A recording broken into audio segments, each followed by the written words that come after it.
Seumpama biji. Shalom, saudaraku yang Tuhan, kembali kita pagi hari ini dalam renungan pagi, dan kita tetap membahas satu tema lagi yang baru, yaitu jangan kehilangan kasih mula-mula. Tema ini mungkin sudah pernah mendengar dari seorang pengkhotbah, atau mungkin saudara pernah menyampaikan kepada orang lain tentang kondisi jangan hilang kasih mula-mula. Saudaraku yang kasih Tuhan, kenapa topik ini sangat penting saya berpikir? Karena kita ini sedang hidup bukan di awal zaman atau pertengahan zaman, tapi kita sedang hidup di akhir daripada zaman. Zaman akhir, seperti itu. Jadi saya berpikir hal ini perlu kita bahas secara sederhana untuk beberapa hari ke depan. Dikatakan dalam Wahyu 2 ayat yang keempat, namun demikian, aku mencela engkau, karena engkau telah meninggalkan kasihmu yang semula. Jadi saudara kasih Tuhan, ada sebuah jemaat yang meninggalkan kasih yang semula, sehingga ditegur bahwa kamu telah meninggalkan kasihmu yang semula. Sejauh mana kriteria atau sejauh mana kondisi orang yang meninggalkan kasih yang semula? Dalam Wahyu 2 ayat yang kelima dilanjutkan seperti ini. Sebab itu ingatlah betapa dalam engkau telah jatuh. Bertobatlah dan lakukanlah lagi apa yang semula engkau lakukan. Jika tidak demikian, aku akan datang kepadamu dan aku akan mengambil kaki dianmu dari tangannya, jika engkau tidak bertobat. Jadi saudaraku kasih Tuhan, kondisinya ketika kita kehilangan kasih yang mula-mula, atau kita tidak memiliki lagi kasih yang semula, dikatakan bahwa sebab itu ingatlah betapa dalam engkau telah jatuh.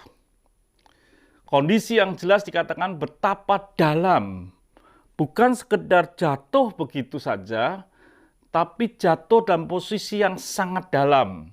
Ketika kita kehilangan kasih yang mula-mula, kita ini dikatakan jatuh yang dalam. Engkau telah jatuh.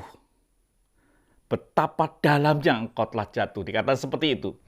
Jadi apa yang harus kita kerjakan ketika kita ini sudah jatuh terlalu dalam, atau begitu dalamnya kita jatuh karena kita kehilangan kasih mula-mula? Mungkin aktivitas gereja kita masih ada.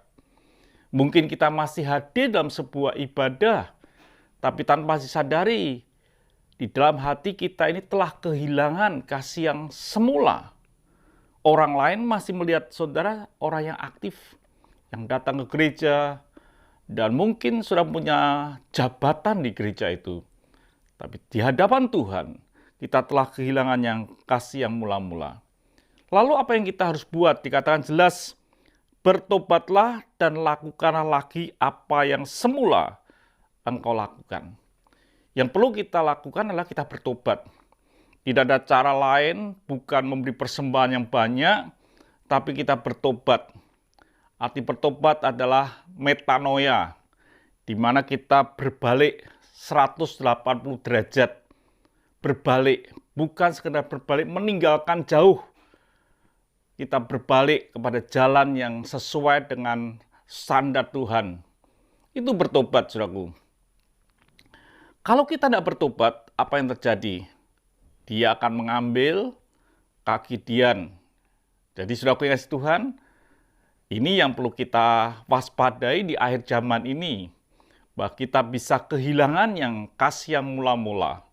Kita bisa jatuh di kondisi yang paling dalam.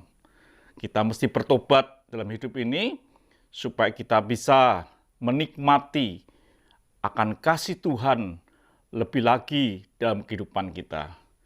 Itu saudaraku yang kasih Tuhan, kita sambung esok pagi dengan tema ini. Mari kita berdoa. Terima kasih ya Bapa, biarlah hidup kami tidak meninggalkan atau kehilangan kasih yang mula-mula. Kasih dalam hati kami tentang Engkau tetap berkobar, tidak luntur, tapi tetap mengasihi Engkau.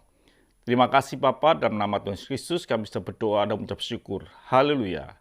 Amin. Tuhan memberkati.